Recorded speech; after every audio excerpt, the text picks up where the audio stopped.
இப்போ இங்கே உட்காந்துருக்கீங்க, நான் உட்காந்துருக்கேன், எல்லாரும் உட்காந்துருக்கோம். பார்த்து என்ன செஞ்சிடறோம், இவங்க கேட்டாங்க, இவங்க பதில் சொன்னாங்கன்னு வெளிப்படையாக நம்ம சொல்லிடலாம். ஒன்றுமே தெரியாமல் ஒளிச்சு மறைச்சி ஒருத்தவங்க வந்தாங்கன்னா எப்படி சொல்ல முடியும்? சொல்லவே முடியாது. அப்போது மார்க்கத்தில் என்ன இருக்குன்னு கேட்டால், பார்வையை தாழ்த்துவது இருக்கிறது. தேவையற்ற வகையில் பார்வையை நம்ம செலுத்தக்கூடாது. ஹராமானதில் பார்வையை செலுத்தக்கூடாது. ஆணுக்கும் பெண்ணுக்கும் சேர்த்து தான் அந்த சட்டம். ஆனால் பார்க்கவே கூடாது இப்படி எல்லாம் மார்க்கத்தில் எந்த சட்டமும் இல்லை. ஆக அதனால நபி ஸல்லல்லாஹு அலைஹி வஸல்லம் காலகட்டத்தில் பெண்கள் வந்திருக்கிறார்கள், வெளிப்படையாக தான் வந்திருக்கிறார்கள், போருக்கு வந்திருக்கிறார்கள், போரில் சிகிச்சை செஞ்சுருக்காங்க, இறந்தவங்களை மதீனாக்கு டிரான்ஸ்ஃபர் பண்ணியிருக்காங்க. அவங்க எப்படி எடுத்துகிட்டு போவாங்க? ஒரு ஒட்டகத்திலே வாகனத்திலே வச்சு தானே கொண்டு போகணும். அப்போ கொண்டு போகும்போது இவங்க ஒளிஞ்சிக்கிட்டு எப்படி போக முடியும்? அதெல்லாம் மிகைப்படுத்தப்பட்டது. ஆக அப்படி மார்க்கத்தில் கிடையாது.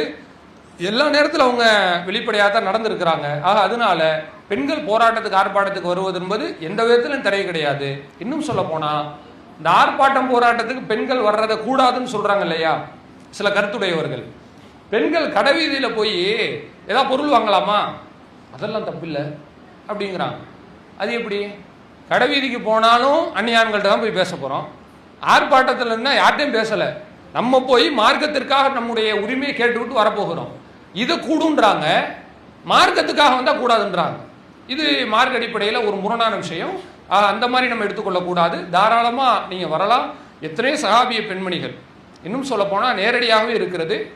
அஸ்மா பின்த் அபூபக்கர் என்கிற ஒரு பெண்மணி, அபூபக்கர் உங்களுடைய மகளா, அந்த அம்மையார் ஒரு அநியாயக்கார அரசன், ஹஜ்ஜாஜ் இப்னு யூசுப் என்கிற ஒரு அரசன், அந்த அரசனை நேருக்கு நேரம் நின்று ஃபேஸ் பண்ணி பேசி இருக்கிறாங்க. அவன்கிட்ட அப்படியே பேசுறாங்க, என் பையன் அப்துல்லாவை நீ கொன்னுட்ட, இன்னக்க அப்சத்த துன்யாகும், நீ அவனுடைய உலகத்தை நாசமாக்கிட்ட, கொலை செஞ்சிட்ட. இன்னஹு அப்சத ஆகிரத்தக்க, அவன் உன்னுடைய மறுமையை நாசமாக்கிட்டான். அப்படின்னா என்ன அர்த்தம்? உலகத்தில் நீ அவனை கொன்னையில, மறுமையில் அவன் உன்னை பழி வாங்குவான், அப்போ நீ நாசமாக போயிடுவ அப்படிலாம் பேசுகிறாங்களே. ஏன் பேசணும்? அம்மாடி அம்மா நம்ம இப்படிலாம் பேசக்கூடாதும்மா அப்படின்னு நம்ம ஓரமால போயிட்டு இருக்கணும். அப்போது எதுக்கெடுத்தாலும் பேசக்கூடாது, அநியாயத்தை எதிர்த்து பேச வேண்டும். இது மார்க்கத்தில் கிளியராக தெளிவாகத்தான் இருக்கிறது.